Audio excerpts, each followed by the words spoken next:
Dr. Gandhi, welcome to Serbia again.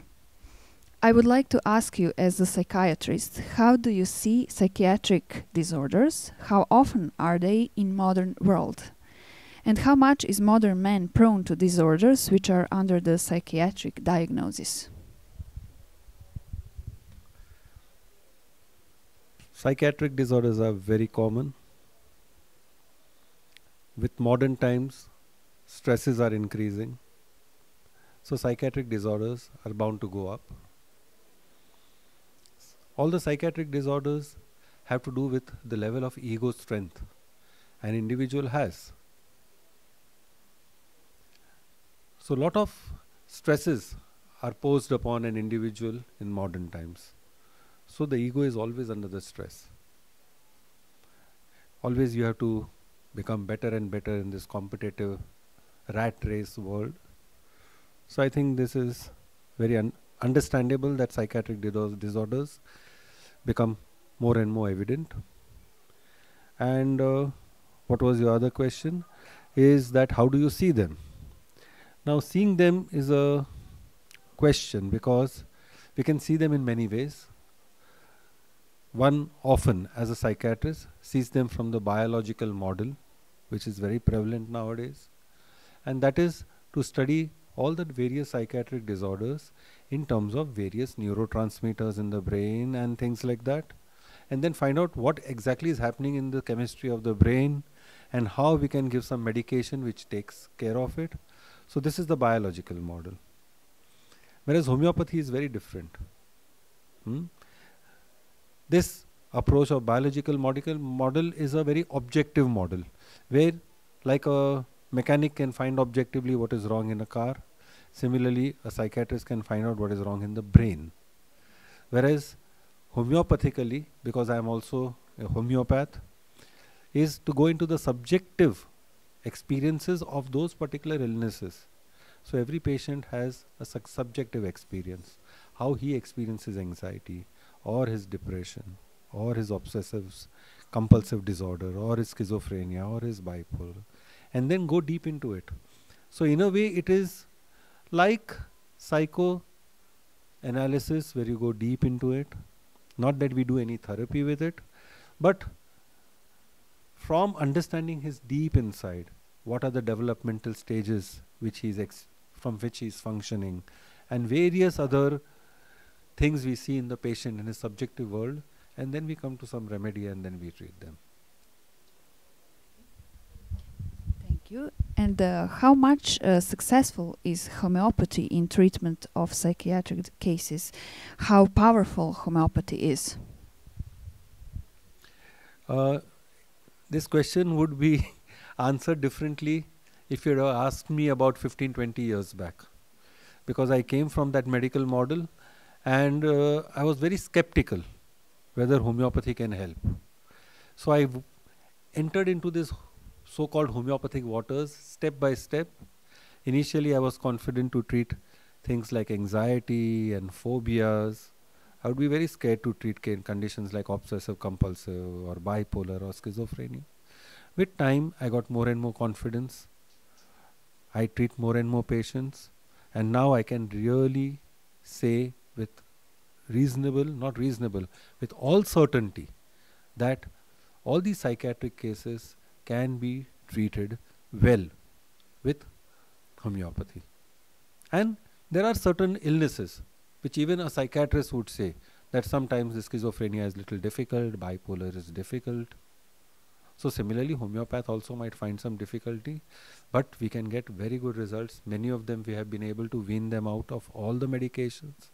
You saw also in the seminar we have shown bipolar cases where we have been able to get them out of medications. I got a lot of obsessive compulsive disorder patients who are now only helped completely by homeopathy.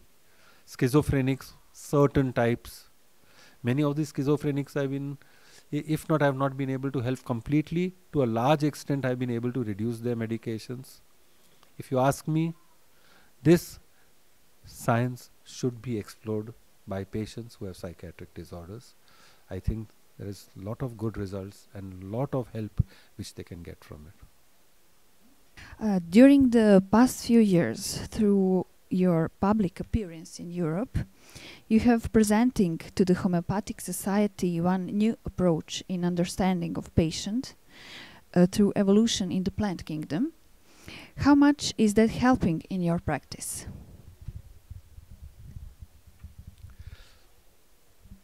We have been using this system of evolution. Also because of my psychiatric background and knowing about Freud, we all began with psychoanalysis. We know that a person can be fixated at different stages of development, oral, anal, and whatever. So I have been aware of this.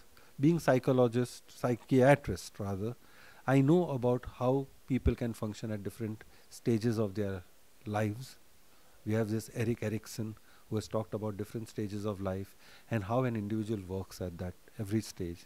And what we have seen is that though a person might be grown up, his development, he may be expressing development of an earlier stage.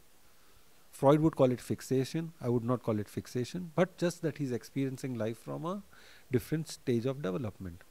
A child might be behaving like an adult.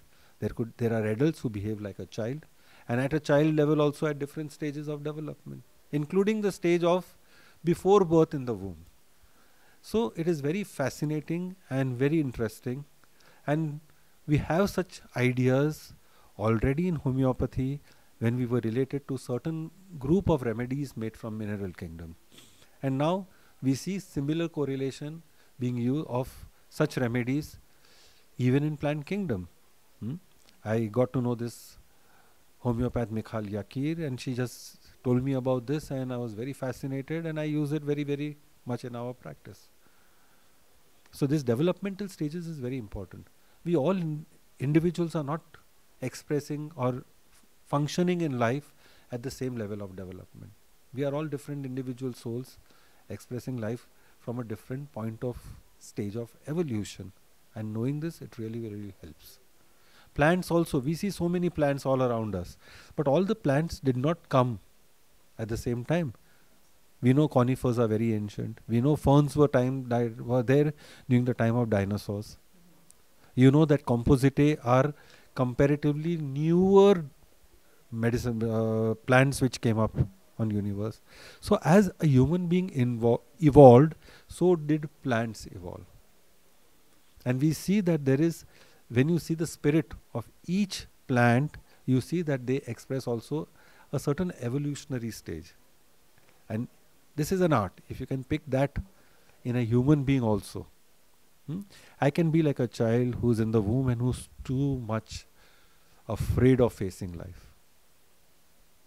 And if I know that there is some plant which is very primitive but has similar experience when you prove it by homeopathic method and when you dilute it to a very large extent, and then when you give the essence of that plant to a person, he can experience life in the same way.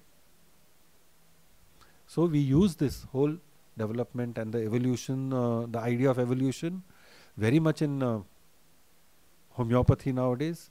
Very much I use it. And I also see that many of these psychiatric patients, all the psychiatric problems if you go to see, is basically because they have poor ego strength. How much is your ego development? According to that we can say what psychiatric problem you can get. Anxiety is just pressure which your ego experiences. When your ego experiences a lot of this pressure, then it is like you have obsessive compulsive disorder. And when even further pressure comes on ego and it starts breaking down or it breaks down, then you have illnesses like schizophrenia. So some people have potentially weak ego. You know, some people, even trifle things can break them down completely. Whereas there are some people, even if they have the biggest losses in life, nothing happens to them. So if you have a strong ego, you are somehow protected from psychiatric disorders, unless you have really some sensitive issue which gets triggered and then you are upset and which can affect your ego. So very often you see that we have different level of ego strengths. And all this can be understood from evolutionary point, and it's very time is not enough for me to explain all this because it's a very, very vast thing, and whatever I'll talk will only complicate it. But I do use this method, and it is very effective in treatment. I'm very happy that I use it. It's also understanding the human being at different level, seeing him completely from where all his anxieties, fears come up, and then helping him with those very safe homeopathic medications made from something in nature. And then you see magic cures. Thank you. You are teaching in a lot of countries, mostly in Russia, Germany, Holland. Around 15, 16 countries. Yeah. Beside India, also in Serbia for 10 years now. This is my 15th seminar. During that period, did you notice some changes of us as a homeopath? When I came to Serbia, they had just begun with a great homeopath called Peter Chappell, and then they were studying with him. So when I came, it was still the very basic foundation of homeopathy which they knew. But homeopathy has been progressing very, very fast in these last 20 years or so. So when I came here, I saw that they were not upgraded with all the new things which were happening. So when I came here, I felt really that they really needed to really bring up the standard which they had in homeopathy. I didn't know whether I would come back again here in Serbia, but only thing which made me feel like coming here was all those students whom I met in the first time when I came here were so enthusiastic, so eager to learn. I'm amazed. I can even tell that hardly there's any country where I've seen this sort of enthusiasm. And then I said, whatever it be, because I was not too keen to start teaching from the basics. Generally, wherever I go, people have already some level, and then I do a sort of postgraduate, because to start with basic and all, maybe I thought it was too much for me. But I said, no, I will do it here. And every year I came, I think I saw that whatever I taught, next time they would already know it. They had almost incorporated it in their homeopathy and practice. And today, after 10 years, I can tell you, they are very, very high level, extremely high level. And this association and this group of homeopaths are very open-minded, very open to ideas, very good homeopaths. You know, you have to have certain qualities. There are qualities of a homeopath, and I see them having a lot of those qualities which are necessary to make good homeopaths. And they know things which I could say that many, many yet nations, even in the so-called developed side of the Europe, don't know about it. Many, many countries I go and I feel still they don't know so much in homeopathy. Somewhere homeopathy has been sidetracked. But in Serbia, I can tell you, it is a wonderful experience. I cannot talk anything mediocre here. Every time I come here, I have to bring something which is something which I really know is of a very high standard, because that is what they can understand and that is what they want to hear.